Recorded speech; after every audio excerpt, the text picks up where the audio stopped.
As you and I both know, car meet season is on the way, thank God. But this winter, I've had a lot of time to reflect on common, unfortunate car-related interactions with everyday non-car guy casuals. The good, the okay, and the people that make me want to give them a piece of my mind. Or maybe something worse. Feast your eyes! Well, to hopefully relieve some of that built-up anger, here are 5 more of the worst non-car guys as a part 3. Let's get into it.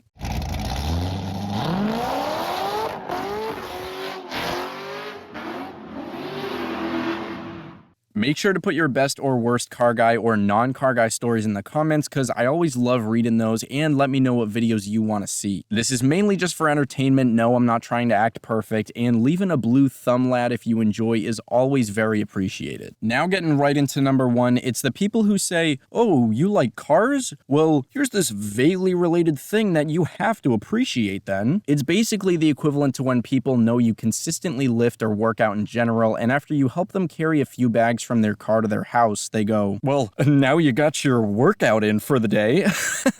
As if people only go into the gym and load up plastic bags with bananas, chicken, and pudding packs to curl or squat for 15 minutes, then leave. I don't expect everyone to know exactly what cars I like. That's not what I'm talking about. But if someone knew me for a couple of years and knew I had, say, an American muscle car, I don't expect to hear, oh man, you'd love to take a ride in my uncle's cousin's sister's boyfriend's son's 12-volt Jeep. You know what? Let me give him a call. Another side to this is if 2 girls are friends and they each have a boyfriend. Those 2 guys do not need to be friends. It's the same way a DIY enthusiast car owner doesn't need to be introduced to a Bitcoin bro who only wants the status from cars and heavily financed a Model 3 so he can get drunk to drive an hour away home at night because the car drives itself. Yes, I've lived that example, and no, it is not fun. I basically stood there for like 15 minutes listening, knowing the only friendly response I had ready in the chamber was, you know, and I'm not judging you, but I'm just saying everybody else is gonna. Next up is one I've experienced a couple times in the past, and it's the why do you drive that person. The idea behind it is they look at your car and only see a 12-year-old outdated piece of junk. And in some aspects, they might be right. That's okay.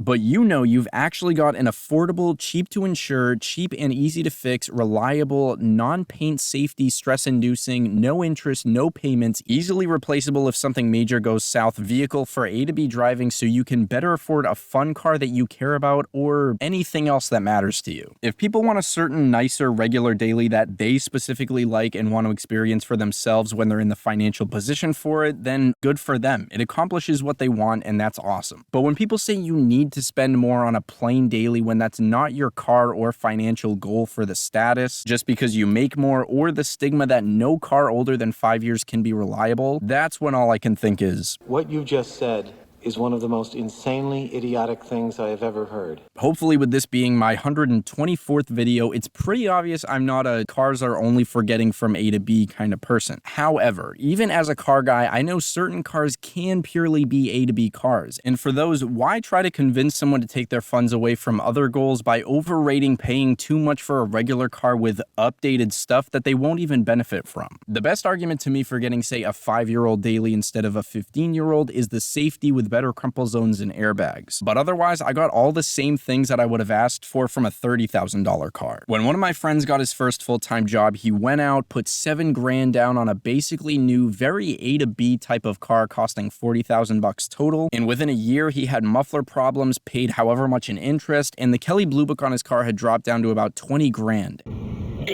So when I eventually replace my daily, it'll be with another financially responsible 2010 or newer reliable car in good shape so I can save the extra money. And then spend it on a $20,000 fun car that I'll drive 3 days a week for about half the year that's not only less practical, but also worse on gas. Yeah.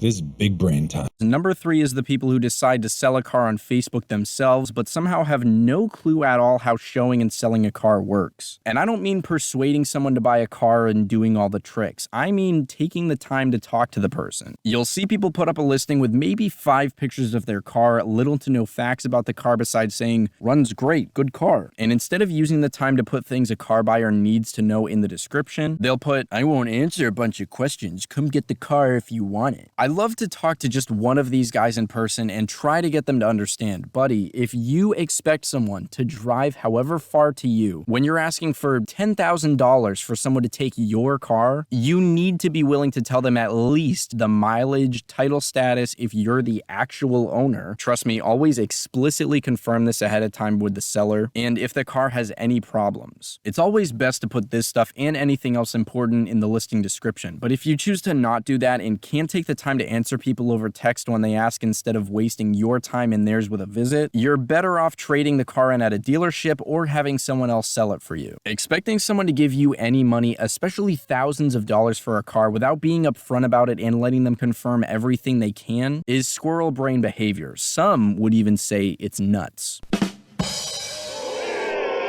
This is less of a malicious thing, but there are also the people who respond in as few words as possible. I'm guessing because they think it's more efficient, but really it makes so little sense to the other person that it's not efficient at all. Next up could potentially be a controversial one depending on your other hobbies or where you live, but it's bikers who love swerving or basically lane splitting on the highway at 80 miles an hour or more. I doubt I'll get my own bike, and I do have a tough time taking the guys seriously who ride around like a starfish dancing like Sully at that college party.